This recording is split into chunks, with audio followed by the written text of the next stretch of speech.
성향 분석 서비스, 대화 서비스를 주제로 SK 김영철 수석님의 발표가 있겠습니다. 큰 박수로 환영해 주시기 바랍니다. 안녕하세요. SK 에이브리 플랫폼 팀의 김영철 수석입니다. 제가 오늘 커버할 주제는 두 가지인데요. 퍼스널리티 인사이트하고 컨버세이션에 대한 겁니다. 첫 번째로 말씀드릴 게 이제 퍼스널리티 인사이트인데요.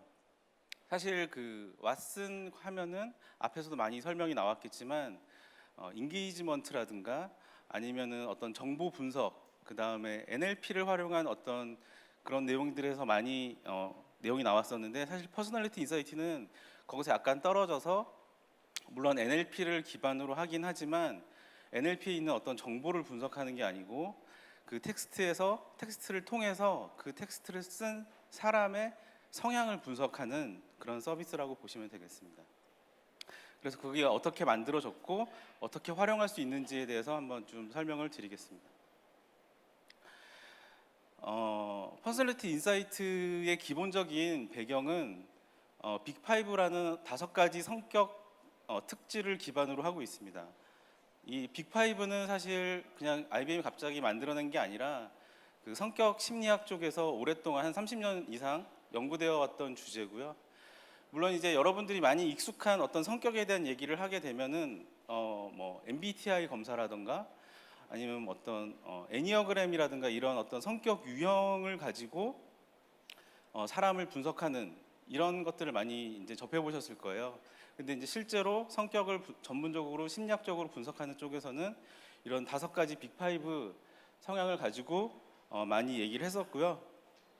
그래서 이거를 한글로 보면 뭐 친화성, 뭐 개방성, 그다음에 감정의 기복, 성실성, 외향성, 이렇게 크게 5가지 성향을 가지고 분석을 합니다. 이제 이게 가장 기본적인 성격의 어떤 특질이라고 보시면 되고, 이 안에 이제 세부적으로 더 자세한 것들이 이제 나와 있고요. 이제 이거를 만들게 된 퍼스널리티 인사이트라는 기능을 만들게 된 기본적인 전제는 성격과 사람의 언어 사용이 어떤 인과관계가 있다, 코릴레이션이 있다라고 하는 전제에서 시작을 한 거고요. 이런 것들도 이제 많은 연구를 통해서 검증이 된 상황이고요. 그래서 성격과 언어 사용이 많은 연관이 있기 때문에, 그러면 이제 일상적으로 사용하는 언어들을 수집해서 모델을 만들어야겠죠. 그래서 일상 언어가 어디서 많이 활용되느냐를 보면은 SNS에서 많이 활용이 되기 때문에, 이제 PI 모델을 만들 때는 트위터 SNS를 많이 활용을 했습니다. 그래서 한국어를 가지고 활용을 했고요. 한국어 SNS에 대해서 제가 알기로 한 10,000명 이상에 대한 데이터를 모아서 이제 분석을 했습니다. 그리고 또 한편으로 그 성격이 드러나는 언어를 수집을 했으니까 그 성격을 표출한 사람들의 실제 성격이 어떤지를 성격 검사를 통해서 이제 매칭을 시켜야겠죠. 그래서 일반적으로 사용되는 성격 검사 질문지의 일부를 가져온 건데요. 예를 들면은 나는 공감 능력이 뛰어나다라는 설문에 매우 그렇다라고 하면은 이제 친화성이 높다라고 볼 수 있는 거고요. 혹은 뭐 나는 상상력이 풍부하다라는 거에 매우 그렇지 않다라고 답변을 했다면 이제 개방성이 낮은 사람이라고 볼 수 있겠죠. 그래서 앞서 트위터를 수집했던 그 사람들을 대상으로 똑같이 성격 검사를 진행을 했고, 그래서 이거를 성격 검사 내용과 설문 내용을 연결을 시켜서 이제 머신러닝 기법으로 트레이닝을 시켰습니다. 그래서 4가지의 모델을 만들어냈고요.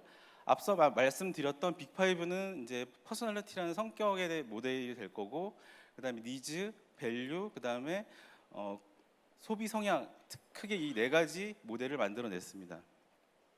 그래서 이 모델이 만들어진 상태이기 때문에 이제 지금은 이제 SNS라든가 자기소개서, 뭐 일기 이런 개인적인 글을 인풋으로 넣으면 이제 오른쪽에 보시는 것처럼 이제 프로파일이 이제 나오게 됩니다. 이거는 그냥 예시고요. 제가 저의 친구 이니의 트위터를 이제 분석을 한 겁니다. 앞에서 잠깐 보셨을 텐데요. 내용을 좀 보시면 글씨가 좀 잘 안 보이시나요? 네. 보시면은 어떤 압박을 받아도 침착합니다. 예, 제가 아는 이 친구도 이렇거든요. 그래서 내용들을 보시면 어떤 거는 맞고 어떤 건 틀리다 이렇게 보실 수 있을 텐데 어느 정도 저희가 봤을 때는 정확도가 있다라고 판단을 하고 있습니다. 그래서 하나씩 항목을 쭉 나열을 해본 건데 이제 성격 관련해서는 빅5 외에도 빅5 내에 보시면 예를 들면 친화성 내에 이타성이라든가 협동성 이런 식의 세부 파시스들이 있고요. 그 외에도 니즈는 한 12가지, 밸류는 5가지 정도의 특질을 표시하게 됩니다. 그리고 소비 성향 관련해서는 예를 들면 이 사람은 뭐 로맨스 영화를 볼 것 같다, 아니면은 음악은 락 음악을 들을 것 같다, 이런 식의 소비 성향을 표시를 해줍니다. 그래서 총 해서 한 100여 가지의 지표를 보여주게 되고요. 앞서 말씀드렸던 것처럼 이건 어떤 성격 유형이 아니라 각각의 특질의 수준을 보셔야 되기 때문에 예를 들어서 친화성이 높게 나왔다고 해서 이 사람은 100% 친화성 있는 사람 이렇게 보시는 게 아니라 친화성 수준이 어느 정도다 이렇게 이해를 하시는 게 좋겠습니다. 그래서 이 서비스를 활용하려면 얼만큼의 데이터가 있어야 되느냐라는 질문을 많이 하시게 될 텐데요. 정확도와 사실 인풋 데이터 간에는 상관관계가 있다고 봐야겠죠. 그래서 한 3,000단어 이상이 되면은 어느 정도 정확도 수준이 유지된다고 보시면 되고요. 6,000단어 정도까지가 되면은 가장 적합한 정확도를 낼 수 있다고 보시면 되겠습니다. 근데 이게 사실 A4 한 25장 정도 되는 분량이기 때문에 쉽지 않은 분량이긴 하고요. 사실 최소한 분량은 100단어 이상만 되어도 어느 정도 결과는 나온다라고 보시면 되겠습니다. 그러면 이 인풋 데이터를 어떤 걸 넣으면 좋겠냐라는 부분에 있어서 아까 좀 데모 부스에 잠깐 있어봤는데 이제 신문 기사를 넣는다던가 이런 건 어떻겠냐라는 이제 질문이 있었어요. 근데 실제로는 이게 개인의 성향, 그러니까 글쓴이의 성격이 어떠한지를 보기 위한 거기 때문에 어떤 주제에 대한 의견이라던가 태도, 정서, 그리고 견해 이런 것들이 담겨 있어야 정확한 분석이 가능하다고 보시면 되겠습니다. 그래서 좀 안 좋은 글로는 전문적인 글이라던가 어떤 전문 용어가 많이 나오는 거, 그다음에 기술 문서 이런 것들은 저자의 어떤 성격을 전혀 표시할 수 없다고 보시면 될 것 같고요. 그럼 이제 연설문 같은 건 어떠냐라고 봤을 때 연설문은 종류가 여러 가지가 있을 거예요. 자신의 어떤 개인의 의견을 표시한다던가 이런 것들은 좋은 연설문이 되겠지만 좀 전문적인 지금 저희가 하고 있는 것 같은 이런 기술 세션 같은 경우는 연설문을 넣어도 그 발표자의 성격을 표현하기는 조금 어려운 부분이 있다라고 생각하시면 되겠습니다. 그러면 만약에 한글이 정확도가 뭐 어떨지 모르겠지만 번역을 하면 어떻겠습니까? 이런 질문들을 많이 하시는데 이제 번역문은 아무래도 사람이 번역을 했다면 번역가의 어떤 좀 언어 사용 빈도라든가 이런 거에 영향을 미칠 수가 있고요. 기계 번역을 한다면 기계 번역 모델을 만든 그 코퍼스에 또 영향을 미칠 수 있기 때문에 번역문은 좀 안 좋다라고 보시면 될 것 같고 한국어 서비스가 되니까 한국어로 넣으시면 되겠습니다. 예, 그리고 또 이제 소설 같은 경우가 있는데 소설에 텍스트를 넣으면 그 작가의 어떤 성향을 알 수 있느냐라는 질문은 일단 아니라고 말씀을 드릴 수 있을 것 같아요. 근데 다만 그 소설에 나오는 어떤 등장인물들의 말들을 모아서 그 등장인물의 어떤 성격을 분석하겠다라고 하면 그 부분은 가능할 것 같습니다. 그래서 사례를 보면 뭐 해리포터의 인물들의 뭐 말들을 모아가지고 분석했다든가 이런 것들이 있긴 하더라고요. 그래서 소설 작가는 어렵지만 등장인물 부분은 가능할 것 같다 이렇게 생각하시면 되겠습니다.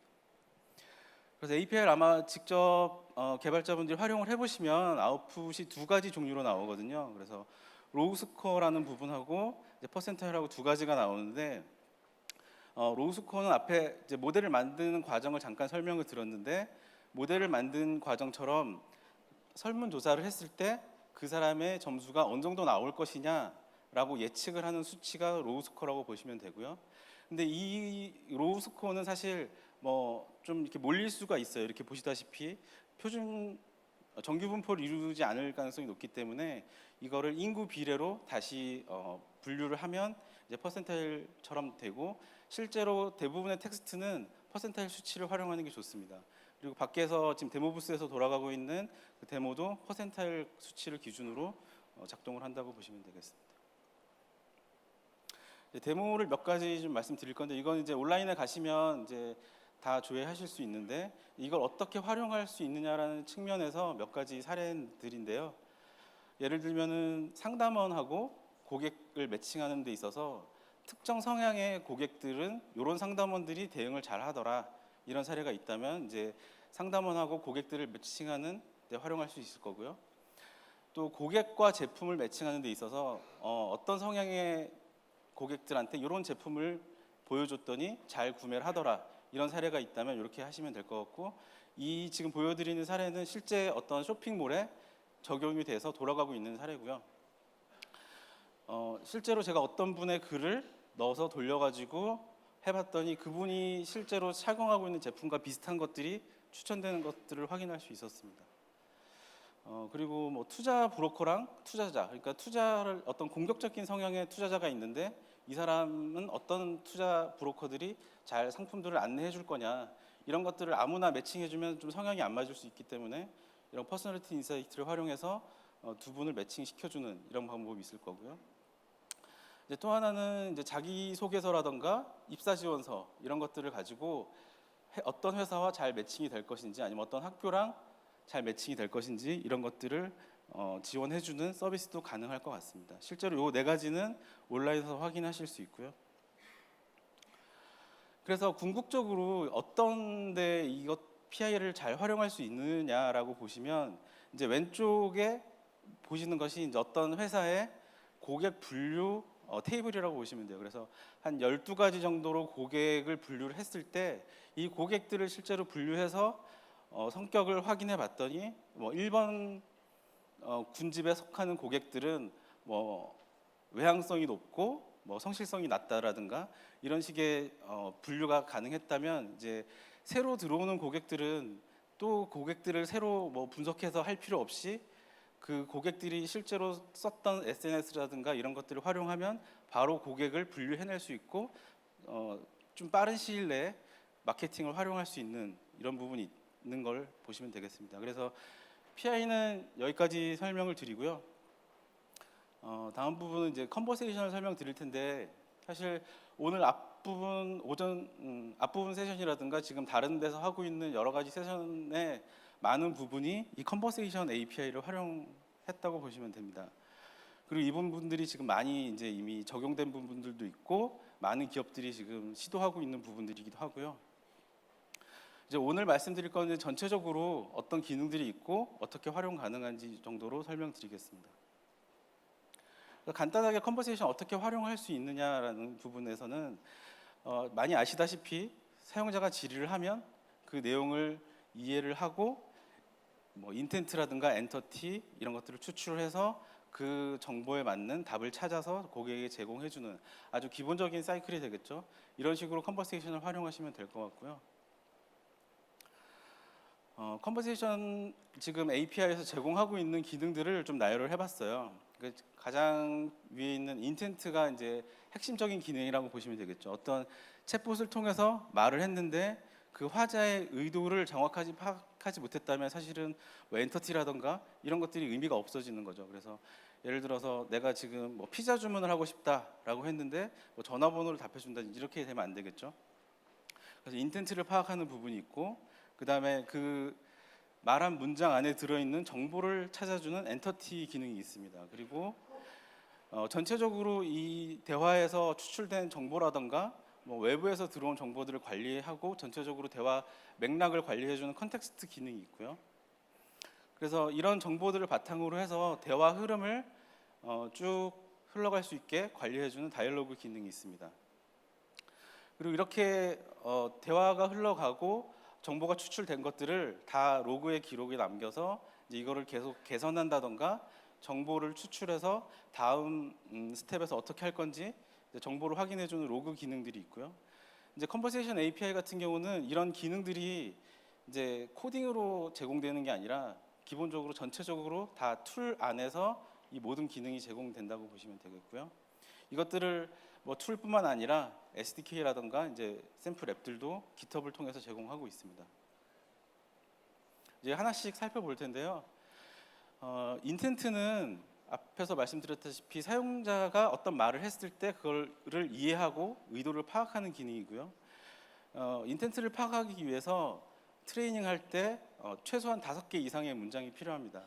그러니까 5개 이상의 문장이라는 말은 이제 최소한의 수치를 말씀드리는 거고요. 이게 룰 베이스가 아니고 머신러닝 기법을 통해서 저희가 이 내용을 트레이닝 시키기 때문에, 모델을 만들어내기 때문에 5개 정도, 물론 더 많으면 더 정확하거나 더 풍부한 결과를 찾아낼 수 있겠죠. 그래서 여기 보시면은 지금 피자를 주문한 어떤 인텐트인데, 여기 오른쪽에 피자 주문 되나요? 라는 질문이 오른쪽에 있는데, 이거는 사실 트레이닝 데이터에는 없었지만 이 문장을 질문을 해도 똑같이 피자 주문이라는 인텐트를 찾아주도록 하는 게 인텐트 기능입니다. 그리고 엔터티는 아까 말씀드린 것처럼 그 말 안에 있는 정보를 추출해주는 기능인데, 여러 가지 방식으로 기능을 제공하고 있습니다. 그래서 왼쪽에 보시는 그 유저 엔터티 같은 경우는 가장 기본적으로는 거기에 나온 키워드를 매칭하는 방식으로 추출해주는 방식이 있고요. 이제 또 하나는 시스템 엔터티라고 해서 굳이 이렇게 사용자들이 넣어주지 않아도 뭐 날짜라던가 시간, 그리고 통화, 퍼센트, 숫자 이런 부분에 대해서는 굳이 따로 뭐 트레이닝하거나 설정하지 않아도 정보를 추출해 주도록 되어 있습니다. 한 가지 아쉬운 점은 이제 한글에서는 요 유저 엔터티라던가 시스템 엔터티가 약간은 조금 안 맞는 부분이 있는데 계속 개선 중이라고 말씀드릴 수 있을 것 같고요. 유저 엔터티 밑에 있는 퍼지 매칭 같은 경우는 이제 룰 기반이 아니라 어떤 트레이닝을 통해서 따로 해주지 않아도, 예를 들면 오타라던가 그다음에 부분적으로 어떤 일치했을 때 원래 엔터티를 찾으려고 했던 값을 찾아준다든가 하는 것들인데, 한국어는 현재 베타로 그 오타 부분만 지원이 되고요. 잠깐 예를 하나 보시면, 이제 흔히 뭐 채팅하다 많이 쓰시는 오타인데, 이제 원래 단어는 업서죠. 이제 업서를 치려고 할 때 이제 이런 오타를 많이 내십니다. 그래서 이거를 퍼지 매칭으로 트레이닝을 시키면, 왼쪽에 보시면 없음이라는 엔터티에 업서라고만 저희가 이제 트레이닝을 시켰는데, 오른쪽에 보시면 똑같이 버서라고 쳐도 없음이라는 엔터티가 추출되는 걸 보실 수 있을 것 같아요. 그래서 이런 식으로 해서 계속 엔터티 기능이 발전되고 있다라고 보시면 되겠습니다. 컨텍스트는 이제 이렇게 추출된 정보들을 계속 추가하고 전체적으로 대화 전체적으로 관리하면서 어떤 정보를 어떻게 제공할 건지 그 API 안에서 관리되는 기능이고요. 이제 대화가 아까 맨 처음에 예를 들었던 거, 한 번 질문에 한 번 답을 주는 거였다면, 이거 같은 경우는 이제 추출된 인텐트라던가 엔터티들을 계속 컨텍스트에 담고, 이제 인텐트가 바뀌면 업데이트를 하고, 그다음에 최종적으로는 그 컨텍스트에 있는 밸류를 바탕으로 레거시에 어떤 명령을 보낼 건지, 사용자한테 어떤 명령을 보낼 건지를 판단할 수 있게 해주는 정보들을 담게 됩니다. 그래서 앞서 보셨던 이 3가지 기능들을 이제 다이얼로그 매니지먼트를 통해서 대화 흐름을 관리하게 되는데요. 대화가 뭐 예를 들면은 여러 가지 인텐트 중에 어떤 인텐트 안에 있는 대화를 할 거냐라는 거를 이제 위에서 아래로 내려가면서 판단을 하게 되고요. 그 안에서 하나의 인텐트에 걸리면 그 이제 후단의 대화, 반복되는 대화들은 이제 오른쪽 서브 노드로 내려가면서 대화를 하게 됩니다. 예, 로그 기능은 이제 이렇게 대화가 쭉 흘러간 것들을 API 호출을 통해서 넘어온 정보들을 저장을 하고 있다가 리뷰를 할 수 있게 됩니다. 그래서 어떤 정보가 대화에서 추출이 됐는지를 확인을 한 다음에, 필요하면 이렇게 뭐 몰라라고 말을 했을 때 아예 인텐트가 추출이 안 됐다면, 이제 이거는 뭐 아웃 오브 토픽이라든가 이런 식의 다른 인텐트를 매칭 시켜줌으로써 개선을 할 수 있고, 다음 대화에 들어와서 또 다른 사람이 이런 질문을 했다면 이제 새로 트레이닝된 인텐트로 이제 응답을 할 수 있도록 해주는 기능입니다. 지금 말씀드렸던 기능들이 사실 아까 보여드렸다시피 툴링 안에서 제공이 되고 있고요. 왼쪽에 보시는 것은 이제 바로 툴 안에서 내가 인텐트를 넣고 엔터티를 넣고 그다음에 다이얼로그를 만든 내용을 툴 안에서 바로 테스트를 해볼 수가 있고요. 이제 트레이닝 중이면 여기 트레이닝 중이라는 표시가 되고 트레이닝 완료되면 그 정보를 바탕으로 바로 테스트를 해볼 수가 있습니다. 그리고 디플로이먼트 관리는 이제 여기서 이 API를 만들고서 바로 끝이 아니라 이걸 바탕으로 어플리케이션을 만들어야 되잖아요. 이제 그런 부분들을 지원할 수 있도록 크레덴셜이라던가 다른 정보들을 여기서 제공할 수 있도록 화면에 제공되고 있습니다. 그래서 여기까지 설명드린 게 왓슨 컨버세이션의 전체적인 기능이고요.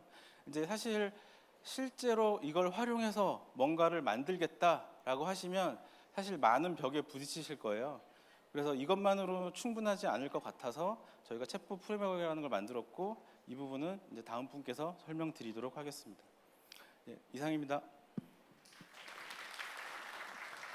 네, 김영철 수석님 발표 감사합니다.